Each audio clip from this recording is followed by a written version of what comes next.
Good afternoon, everyone. Do you want to start? Welcome to Writing Grant Proposals, Strong Partnerships in Growing College Readiness Programs. This afternoon we have James Lindsay. He's been with the College Board for nearly 5 years and is currently the Director of State and District Strategy and Outreach. Prior to his work with the College Board, he was a teacher, trainer, and author, and an award-winning English teacher for 15 years in both New York and in Texas, most notably at Dallas and Highland Park ISDs. Jennifer Gigliotti, Executive Director for the Center for College Readiness at Rice University, is responsible for designing innovative models of professional development for teachers and establishes partnerships with local school districts to design customized professional development programs for specific district needs. Among other involvements, she is also the author and principal investigator on a grant project for the Department of Education teaching American history with 2 local school districts. Let's welcome James and Jennifer. So quick anecdotal information. Am I turned on? Yeah? So, yes? Yeah. So just some quick anecdotal information. Back in 2001, maybe 10 years ago, I was teaching a summer institute for pre-AP English here at Rice. I think it was actually in Duncan Hall. And Jennifer actually was the intern. Weren't you like the intern who like work with Siva? I don't know who that would have been. Oh, because didn't you work summer institutes back then? No. Not 10? Oh, okay. 5. So bad anecdote. Just like. But we do go way back. Jennifer and I have worked together on a number of projects when I was a teacher, as well as after I came to the College Board. And most recently, we've been working on some grant opportunities, and we're going to tell you a little bit of that story today in its right context. But before we do that, I want to talk to you a little bit about grant opportunities in general. Then perhaps empower you to seek additional funding where you may need it for big opportunities and initiatives like an Abbott or something like that. So how many of you are administrators in the room? So about a half of you are administrators. And counselors, yes? Okay. Sometimes grant seeking and grant initiatives come your way because there's one singular champion who just happens to get an idea or the job knowledge of something like a CAGC, like a College Access Challenge grant, or what Jennifer and I worked on, an I3 grant. And maybe that champion will be you after this session. In order to make you that champion, I'm going to provide you with a couple of tools where you can continue to research on as frequent a basis as you need to. You can, if you're an administrator, do a great job of delegating that to someone else, but take credit for it later. It's all right, that's perfectly okay. Then we're going to do a little storytelling about a grant initiative that the College Board worked on with Rice. And it certainly was not a silver bullet story, so it's not going to kind of go that way. We're still actually kind of answering the question, and that certainly can happen. So I'll tell you a little bit about my position at the College Board. I work with schools and districts and state education agencies, sometimes other not-for-profits, institutes of higher education, and part of my job is to work with our constituents to help promote college readiness using grant funding, mostly competitive. Sometimes it's formula, but mostly competitive. So how many of you are familiar with Title I? Now when I say familiar with Title I don't mean have heard of it. Have worked with it, know how to apply for a Tier 3 grant, that sort of thing, okay? Fewer of you. It's a lot of work, right? Yeah, it's a lot of work. So we provide external resources to help get you going that way. Our team has existed since the fall of '09, and we have some really good statistics that I can share with you about some of our results about the work we've shared. In our session today, I want to teach you a little bit about some federal grants resources that promote college readiness. This is something you might want to put on your favorites or on your radar to do some research, as I mentioned before, delegating. And then we'll talk a little bit about strategies that build partnerships. That's really why we're here, is building partnerships.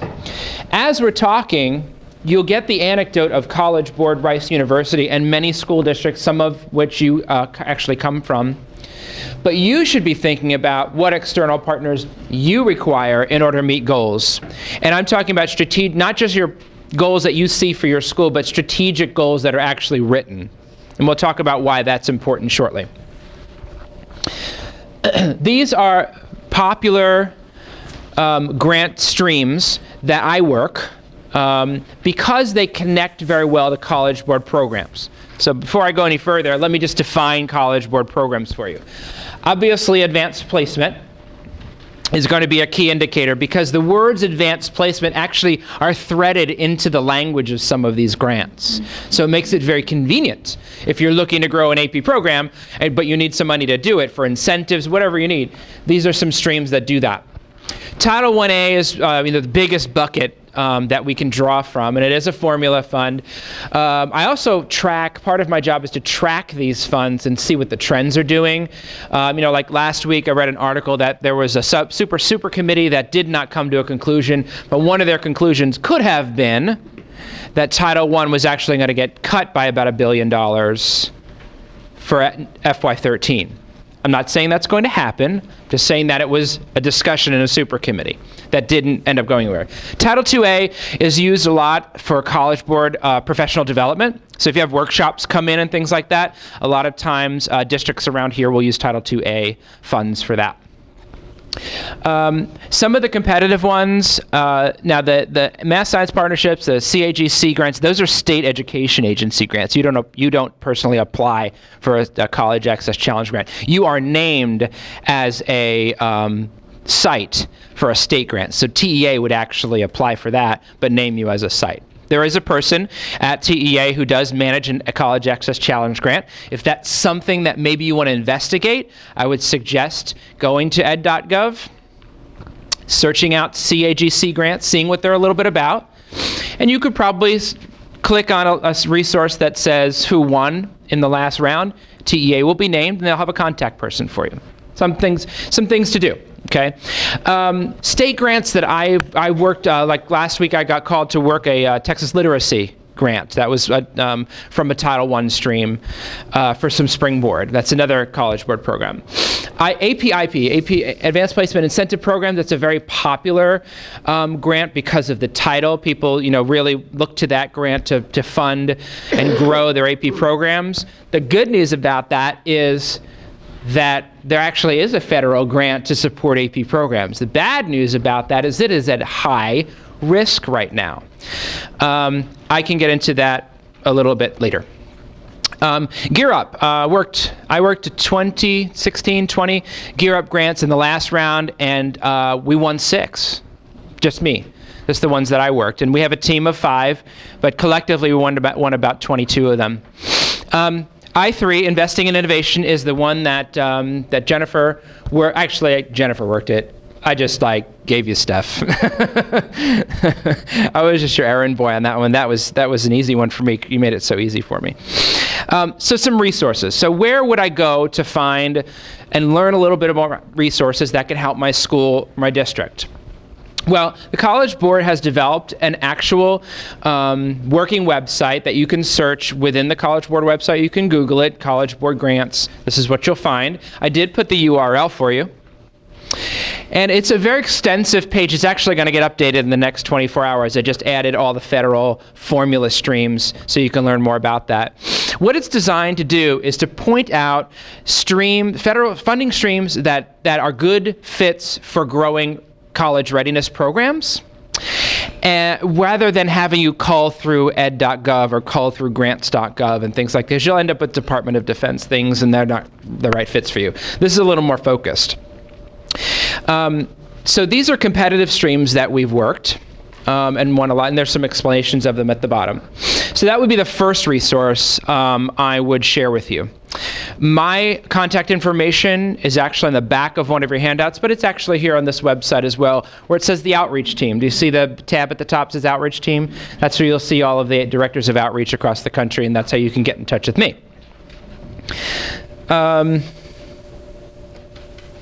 The next resource I'll share with you is ed.gov. This is where I kind of live and breathe at 8 o'clock in the morning. So once I am operational for the morning, first thing I do is I go here. I'm going to do a quick demonstration for you to find out where you can find some grants. But if you take a look, just real quick, on the right, how do I find, you'll see grants there. So very quickly, I'll just do a quick demo for you. So here's ed.gov. And we'll go to the grants area.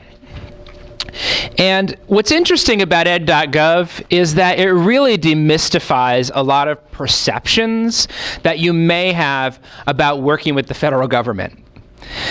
So, and that perception is that, oh dear God, it's the federal government, where do I start, right? It's extremely manageable. And I might add that I have not met up with a grant manager from the federal government who does not answer their phone, return my calls, or return my emails. They are very proactive. I highly recommend that you get to know a little bit about this. So, this is where you would start to thinking about applying for certain grants, but if you wanted to know which grants were available,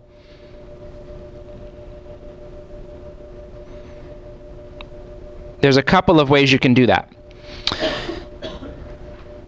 One way, okay, where's my hyperlink? Oh, here it is. So another way is grants.gov. This is part of the Federal Register. I just have it highlighted here. So I go to grants.gov in the morning, and what I'm looking for right now is the state application for the AP test fee grant. Because you know TEA has always been really good about providing you with funds for low socioeconomic students for AP test fees. Yes? We all know this? Yes? Not? Yes? Well, the first $18 of that comes from the federal government. The $30 comes from TEA. So, but without the $18, TEA can't give you the $30 because it's a matching fund sort of thing. So what I do is I go to over here to find grant opportunities. And what's nice about this Federal Register is that I can actually browse by the agency. That's what you would want to do because there is the Department of Education right here. So what's available right now for me to apply for? I actually like to sort the opposite way, so I'm going to just resort that. So this is all that's available. This is a very short list, very short. We have a migrant grant, we have a GED grant, an education science grant. So these are not the most accessible ones for advanced programs. They're very specialized grants. But this is a great place to find them. Unfortunately, far too many applicants find these grants once they're released. And that's actually a deficit in your application because a lot of these are 30 to 60-day turnarounds. And I know that you have 700 other things to do in the next 30 to 60 days. So it's very difficult for someone to learn the grant, get the technical assistance, write the grant, get it proofed by legal and finance at the district level, and yeah, that's a whole nother 2 weeks right there, and actually submit it. It's very unfortunate when I get the call from someone I've worked with and said, well, we finished the grant, and we clicked submit at 4:31. It's over. It was over at 4:30. Sorry. There's a big stop sign. I mean, there's no grace at all. It's very restrictive. So, first bit of advice I would have for you is if you are interested in one of those grants that were on the earlier slide, start studying the grant now. Because when it comes out, you'll be ready. So, I've kind of talked on a high level about grants in general. And before we get into the partnership component, what questions do you have so far about general questions about grants, applying for them, things like that? Yes, ma'am. We're in our last year of our APIP grant. Galena Park? Okay. Do we have See? Where did I get that information? ed.gov, because I looked at the list of the last grant winners. Go on. Can we apply Great question. So the question is, once you've won a federal grant, can you apply again? You absolutely can. It does vary sometimes from grant to grant, where you can guess from the trend of the purpose of the grant or the details of the grant that they're probably going to lean more toward new applicants than old. I can't say that's common though. So El Paso won the same year you won, 08? They won 07. Okay, they won 08, that you won 09. Okay, great. So they reapplied for this past year, but did not win. But they did not win because they reapplied at all. It was just a different format of priorities. One of the key priorities that caused the loss is that you really did need low-performing schools not meeting AYP. Their AP-IP grant helped them get away from that. So, yeah, if you didn't have low-performing schools in this last round, you were not going to get awarded. That's how tight the race was. The high score was 93.6 was the cutoff score. You had to have at least a 93.65 to be a finalist on that one. Yes, sir. I would love to give tablets for my students. Okay. Where's the best place to go? So, the question is, where would you get equipment, right?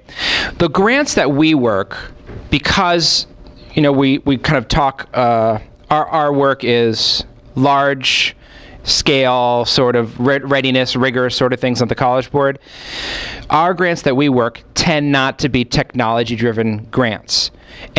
But people do bring us grants and they say, hey, Jim, can you read this and give me some feedback? And I'll say, this is not going to get funded because all it is a cleverly written grant for smartboards. This is not the type of grant. So you actually have to go, I would suggest, to either a private foundation or directly to the purveyor of the tablet, like a Dell grant or TI. TI, they love grants. They're constantly written into Gear Up grants. Gear Up's actually not a bad one for equipment because they do have equipment streams. When you find a grant, though, I will say this about technology. When you find a grant, a lot of times in the guidance, it will tell you that only a certain percentage is allowable for technology. The unseasoned grant person would say, 15% for tablets. No, the technology would start with the equipment a person needs to run the grant, like a project administrator, any kind of equipment to, like for example, if it's a STEM grant, you're gonna need more classroom, like lab equipment, things like that first. So just be aware of the definition of technology within those grants. Other questions? Can I ask how many of you are personally involved with a federal or state grant in your district? So we have APIP in Galena Park. Let's hear the other ones. Ma'am? Gear Up in which district? HIS. In HISD. So you're in your last year, right? See? Where did I learn that?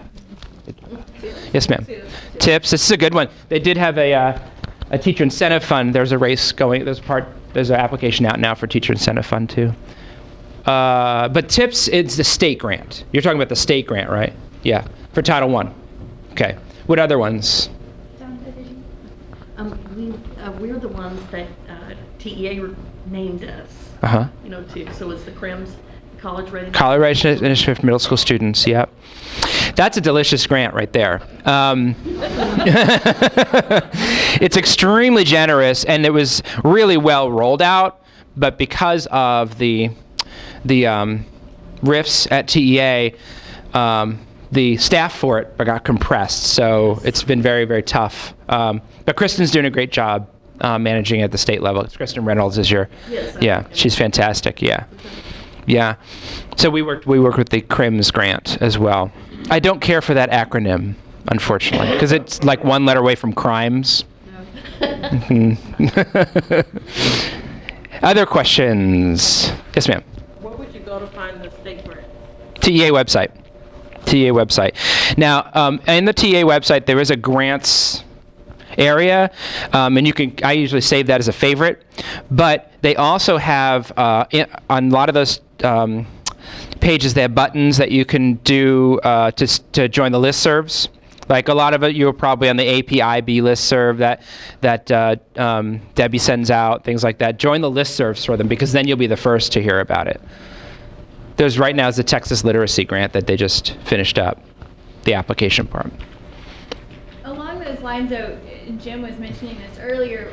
If you find out about the grant when it gets released or shortly after it gets released, often it's such a large amount of work that has to be done that you'll get overwhelmed. And so whenever I have a downtime, which, of course, we never have downtime, right? But I find it really helpful to do those searches and identify grants that you think would be really appealing or work very nicely within your own particular circumstances in your district, and then start thinking through what that grant is going to look like. For example, the Teaching American History grant that we have, we work with Spring Branch, and this is because we're taping it. I know it's not actually magnifying what I'm saying. The particular districts that we work with, I worked on that grant for an entire year before we submitted it, because there's so much thought in order to put it together really properly. There's a lot that you have to think about. And so identifying those particular grants, like you may know that you want to target an AP/IP grant. Don't wait until it gets released to start thinking about it. Start thinking about it months and months before they release that grant, because then it's doable. Then you can really take off little bites. You can identify who the partners are that you want to work with. You can start crafting that narrative and so forth. So, and speaking about crafting the narrative, let me ask you, how many of you know that in your district you have a grant who you could go to and say, I want to write this grant? How many of you do not have a grant writer? Okay, so oftentimes in some of the districts that we work with, it's sort of a mixed bag, right? The larger districts have an infrastructure in place and they have a grant office and they can target some of these federal grants, and the smaller ones may not necessarily. But I know a lot of districts in the Houston area that we've worked with that they outsource the grant writing. They come up with all of the sort of academic curricular pieces, and then they find a grant writer to actually do the nitty-gritty, because we all know that in our normal day-to-day jobs, it often is a struggle to carve out time to write a large federal grant. I mean, I don't know that I can really tackle more than one a year, because it is extremely draining. But it's totally doable. When I3 came out, I said, do you have one more in you? And did I say hell no, or was the four-letter word stronger? But it's very rewarding, and it's a lot. I do write my own grants, but I enjoy doing that, and you may not enjoy writing. So find somebody who enjoys writing. It doesn't have to be you. You could be the idea person. You could put the whole framework in place for that academic piece, because really that's the most important thing, right? You need somebody with the know-how to put all that academic piece together, and then find someone to write it. I highly recommend that. It'll cost you between $2,500 and $5,000 to do that, but if you're asking for $4 million. And if it's a matter of not writing the grant because you don't have time in the 14-hour day that you're working, pay someone. And we actually, and I'll get to grant writers in the neighborhood when we get to. Okay, that's great. This is my part. I want to just talk for a few minutes about how to identify partners. I personally think that the partners you choose can make or break your grant, because it identifies to the grant making agency whether you know what you're doing and whether you're seeking out the right partners who can really add tremendous value to the grant that you're writing. The I3 grant that Jim mentioned, we wrote an I3, well, we've written it twice now and I'm still standing. Did not get funded either time, but the College Board was a partner on that grant. It was Rice, the College Board. The first year it was 14 Houston area districts. The second year it was 6, because they cut the funding to such a point that it had to be fewer. But nevertheless, there is a lot of things that can come out of unfunded grants as well. So for example, the first year that we wrote the I-3, we really put a lot of time and effort into fleshing out the idea, that academic piece. What is this going to look like? What's it going to do for the students and teachers in my district? And what ended up happening out of those 14 districts that we worked with, there was, I want to say, 6 or 8 that ended up coming to Rice to do some of those programming pieces that were in the grant that they ended up using like title money to pay for from the district. And I bring that up for one reason, because you may have a passion. You may feel strongly about, this particular program, or whether it's college readiness or AP or American history, whatever the case may be. And you may find that if you flesh out a really beautifully well thought out grant, even if it doesn't get funded, it could potentially get the attention of those people that hold the purse strings at the district level, who may say, you know what, we have some really talented professionals on staff who could execute parts of this grant, and we can afford it through this little pot here or that pot there. So that's something else to think about as well. There's a number of people that we frequently work with. I mentioned the College Board with the Avid grant, with the I-3 grant. Avid, who some of you were in here for the last session, we've got a grant actually under review right now with the Houston Endowment, which is a local private foundation. College Board is also a partner on that grant, working with 10 different Houston districts, trying to support not just their Avid programs, but trying to translate a lot of those sort of soft skills and so forth that are being taught to the Avid students and the Avid teachers, and getting that to spread out campus-wide so that it can have access to a number of people. I'm going to get a little bit more specific on a few of these, but just as a few examples, I mentioned the Teaching American History grant. I didn't hit that my first time. I applied once, learned a ton from my mistakes, and then reapplied a second time with these two publics, and we hit it the second time. So don't get frustrated. That was one of the reasons why I was really felt compelled to apply again for the I-3s are a long shot. I think they awarded like 6% of the grants. I think I did the math on that. But, once you do it the first time, you've already done 75% of the, maybe 60% of the work. So it's not quite as overwhelming to take another crack at it. You've done a lot of that foundational work. Please. So let me give you a palpable example of that. So what Jennifer's getting at is what we call replacement funds.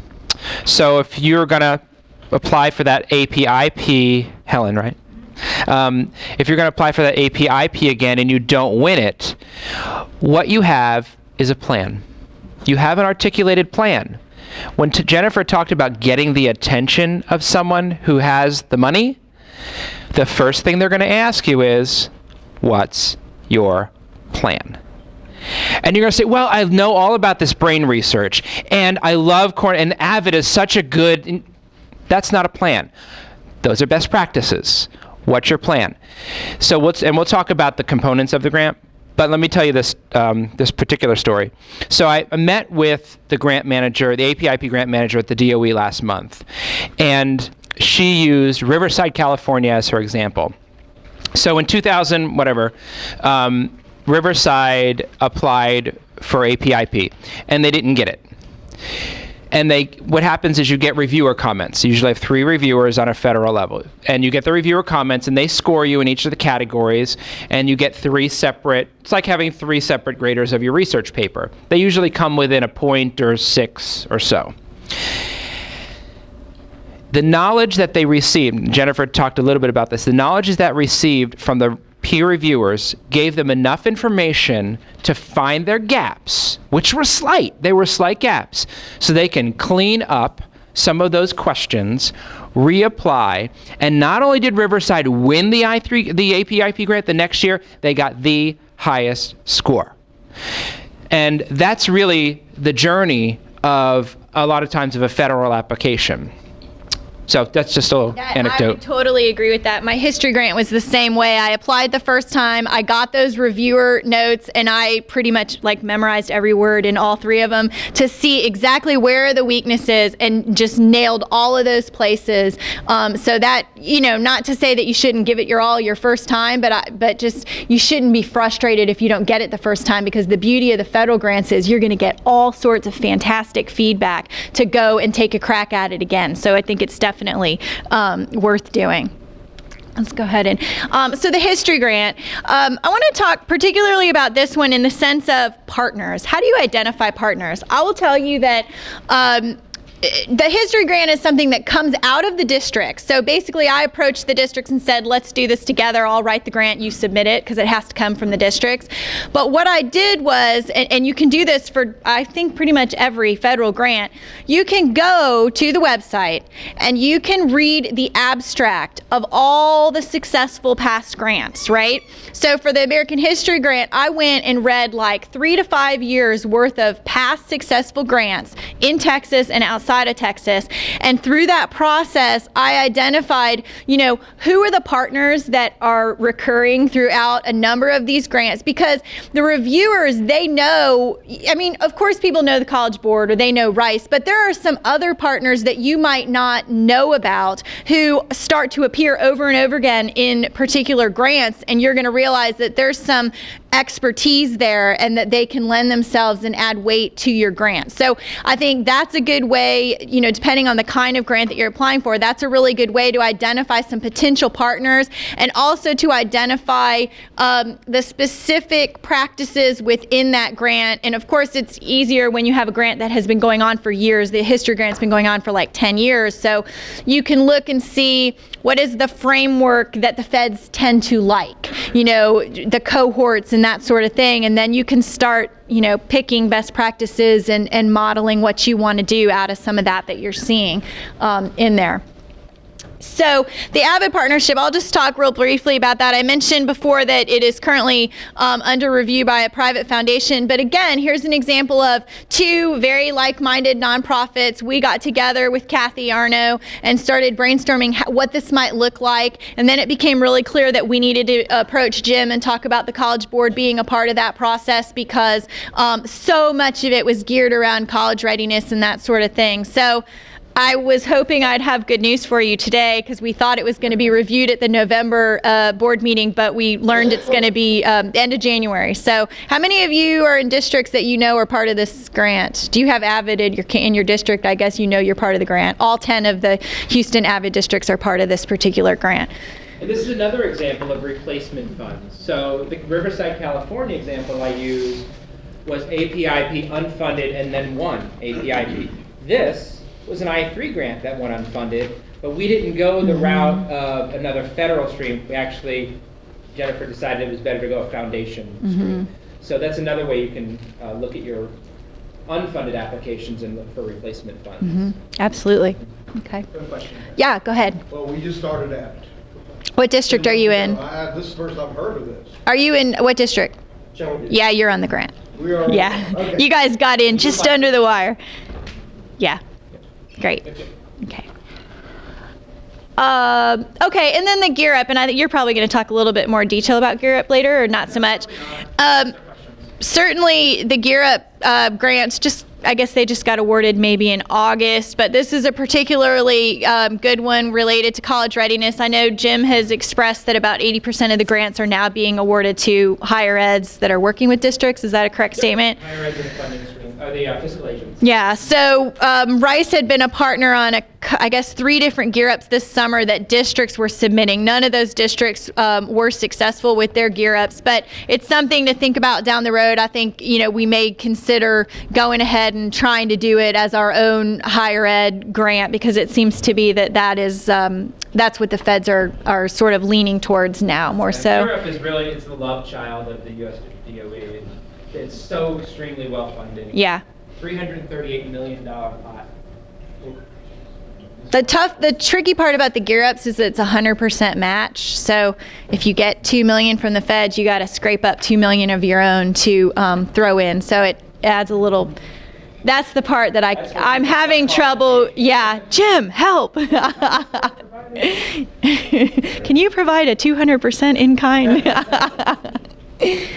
I'm not sure if that's my last one or not. Oh no, the I-3, but I think we've pretty much hit on this. The I-3 has been a really interesting process over the last couple of years, but I will say this might be a good example of a really large federal grant that almost killed me to put together, but I wouldn't change it at all because sometimes you get in that rat race and you're just moving along and you're keeping your head down and you're just getting your work done and you don't have time to think sometimes. Well, this is a good example of a grant where I forced myself to pause and really think and do some strategic planning and brainstorming and that sort of thing. And there's a lot of interesting programming and district work that has evolved out of writing this grant. So again, going back to what Jim said, you really thought through a very nice plan and now you're putting that plan in place. And as a perfect example of that, the Rice-Abbott Partnership that is under review by the endowment, this College Readiness Summit was a program that was brainstormed as part of the Rice-Abbott Partnership with the endowment. And when it became clear in August that we weren't going to hear from the endowment in time to execute this December program, we decided we were just going to go move forward because we thought it was a great idea and we wanted to try it. And if nobody registered, so be it. And here, 225 of you are here and your districts felt it was worth their district money. So again, it's a perfect example of forcing your brain to start working again and think of some really cool things and get the ball moving. This is a little bit different. It's not a grant-related program, but I thought you might find it interesting as well. This is a community collaboration because I think even stepping outside of sort of the traditional written grant, there are community partners out there who want to engage with districts. Last year, the Houston Rockets approached us and said, hey, we want to do an exam prep. You guys have the expertise and all the AP connections and so forth. You put together the academic content. We'll put together the splash and get the students to the Toyota Center and, let them go to the basketball game afterwards. How many of you guys attended or sent students? Just a few. We had 750 Houston kids that came to the Toyota. I was kind of skeptical. I'm not really a negative person, but I was like, really? I don't know if kids are going to want to do this. 750 kids registered in like a week, I think. I mean, it was crazy. The College Board support, the whole thing was a community support. The consultants worked for free.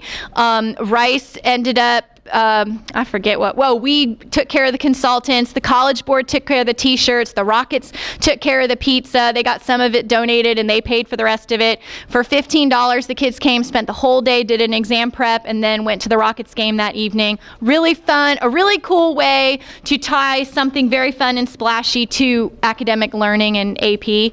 So I just throw that out as an example of ways in which you can engage with your community. And in particular, when the Rockets came to us, the first thing they said is, we want HISD students at the event. And we said, well, we'll do it for everybody. And of course, everybody came, but they were particularly interested in HISD when they approached us about it. So,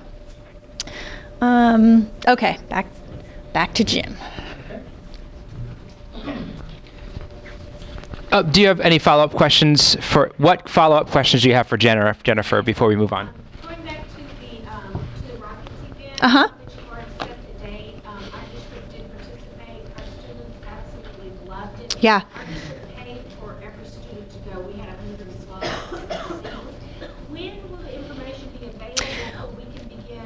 Well, that's a great question. We were a little unsure of whether it was going to happen because, of course, the NBA wasn't sure they were going to play this season. But since that all got resolved, we are planning on meeting. We've already set the date, and we're going to be meeting with the Rockets right after the holidays to just set up the logistics, and then we'll be shooting that information out to you all. I would say probably by late January you should expect to receive it, but we'll make sure that you get it. And I think they're going to let us make it a little bit bigger. I think they may have a little more space for size-wise. It was surprisingly huge. Okay. Thanks, Jennifer.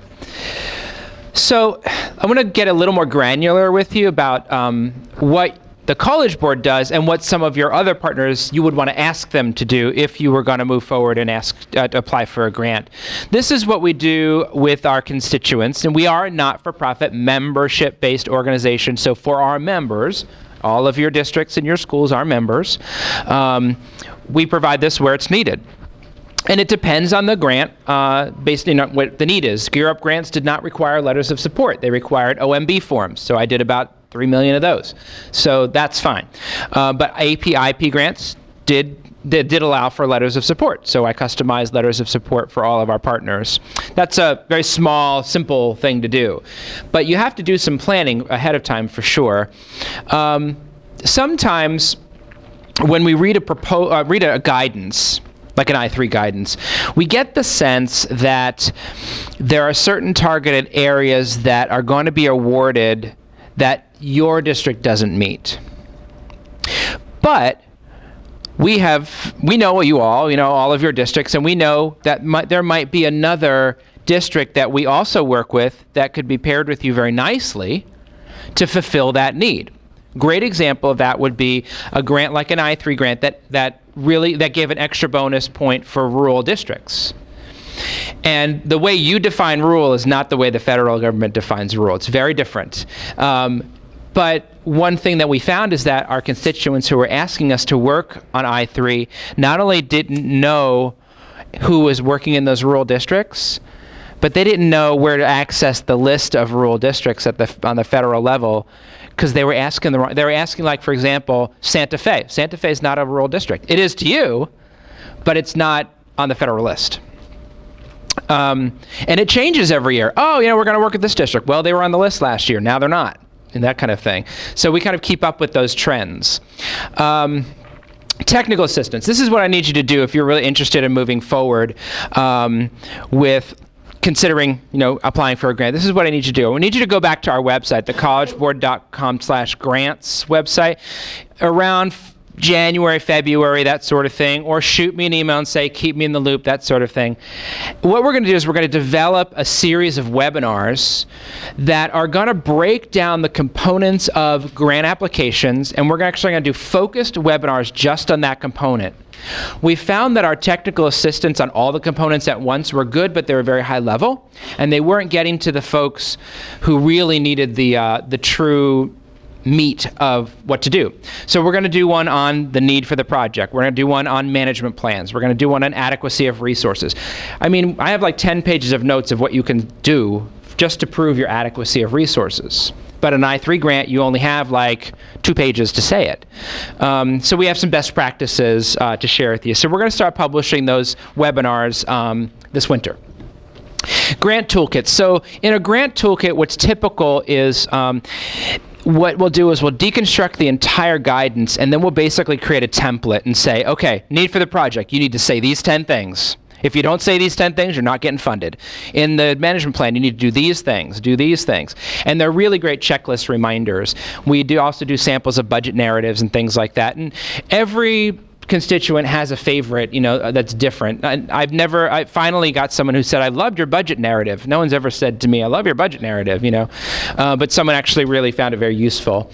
Well, if you're going to apply for a grant that promotes advanced placement, you probably need some data, which you're entitled to, but you may not have access to. So that's very easy for us to give you. Very easy for us to give you. When it comes to working with an IHE, with an Institute of Higher Education, it's a little different because I can't give Jennifer your data unless Jennifer actively goes to your superintendent and says, I need this data from the College Board. We did that months in advance. We would not have been able to turn that around in 45 days. Can you imagine going to 17 districts and asking 17 separate superintendents to sign off on this data sharing agreement? We wouldn't have gotten all that paperwork back in time. If you are, looking at a certain program that you just can't fund, like an Abbott or a Springboard or something like that, and we actually can provide you with the language, the updated language. We found years ago that people would call us and say, hey, Jim, guess what? We want a Gear Up grant. We're going to use College Ed. It's one of our college readiness soft skills curriculum. And I said, that's wonderful. What did you budget for it? Well, we budgeted, $20,000 for College Ed. But I said, how many students? 6,000. So, well, College Ed's about $15 a kid, and you're under budget. Before we even finish the conversation, you're under budget. So now that person has to either amend the grant or has to go find private funding to supplement where they didn't budget correctly. So what we do is we provide the cost estimates ahead of time. I think that's a great example, and I've heard that over and over again. Do not put a partner in your grant if they don't know. Yeah, yeah. Although it's lovely.